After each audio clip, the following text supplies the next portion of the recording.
ഭഗവത്ഗീത സാംഖ്യയോഗത്തിലെ 10-ാമത്തെ ശ്ലോകം.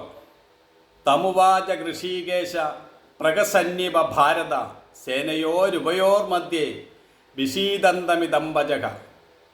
രണ്ട് സൈന്യങ്ങളുടെയും ഇടയിൽ യുദ്ധക്കളത്തിൽ ദുഃഖിച്ചു നിൽക്കുന്ന അർജുനനെ നോക്കിക്കൊണ്ട് ശ്രീകൃഷ്ണൻ ഇപ്രകാരം പറഞ്ഞു.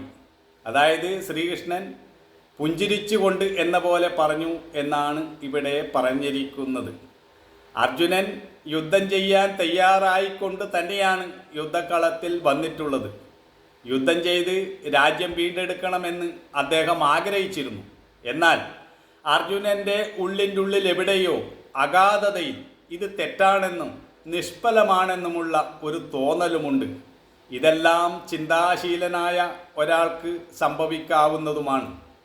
തന്നിൽ തന്നെ തർക്കിച്ചു കൊണ്ടിരിക്കുന്ന ഒരാൾ താൻ തന്നെ രണ്ടായി വിഭജിക്കപ്പെട്ട് ഏതാണ് ശരി ഏതാണ് തെറ്റ് എന്ന് തിരിച്ചറിയാൻ കഴിയാത്ത സന്ദിഗ്ധാവസ്ഥയിലായിത്തീരുന്നു. അർജുനൻ്റെ ഒരു ഭാഗം പറയുന്നു, നീ എന്താണ് ചെയ്യാൻ പോകുന്നത്? ഇത് പാപമല്ലേ? ധനത്തിനും അധികാരത്തിനും രാജ്യത്തിനുമൊക്കെ വേണ്ടി ഇത്രയധികം ആളുകളെ കൊല്ലുന്നത് ശരിയാണോ? എന്നാൽ അർജുനൻ്റെ മറ്റൊരു ഭാഗം പറയുന്നു, ഇല്ല, അവനെ വിട്ടാൽ ശരിയാവില്ല.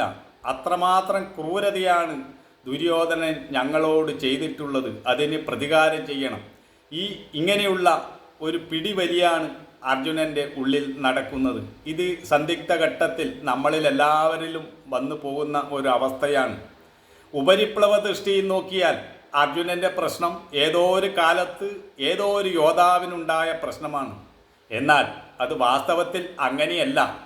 ഏതൊരു കാലഘട്ടത്തിലും ഏതൊരു മനുഷ്യർക്കും പ്രതിസന്ധി ഘട്ടത്തിൽ വന്നു ചേരാവുന്ന ഒരു മാനസിക അവസ്ഥയാണിത്. സ്വന്തം മനസ്സിൻ്റെ താളം തെറ്റിപ്പോകുന്ന അവസ്ഥ പലർക്കും ഉണ്ടാവാറുണ്ട്. നമ്മുടെ മനസ്സിലുണ്ടാകുന്ന സംഘർഷങ്ങളുടെയും ദൈന്യതയുടെയും ഒക്കെ ഒരു പ്രതീകമായി നമുക്ക് അർജുനനെ കാണാം. ഇതുവരെ അർജുനനാണ് സംസാരിച്ചു കൊണ്ടിരുന്നത്.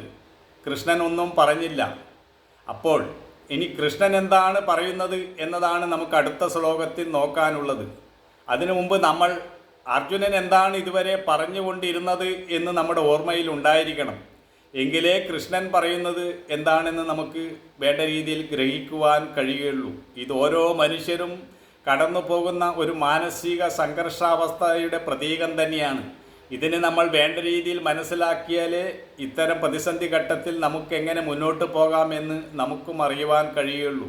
ഗീത ഒരു മനഃശാസ്ത്രം തന്നെയാണ്. അതുകൊണ്ട് നമ്മൾ ഇതിനെ നല്ല രീതിയിൽ ഉൾക്കൊണ്ടാൽ നമുക്ക് ജീവിതത്തിൽ നല്ലൊരു മനക്കരുത്ത് നേടാൻ ഇത് ഉപകാരപ്പെടും. അടുത്ത ശ്ലോകത്തിൽ നമുക്ക് കൂടുതൽ ഇതിനെപ്പറ്റി മനസ്സിലാക്കാൻ സാധിക്കും.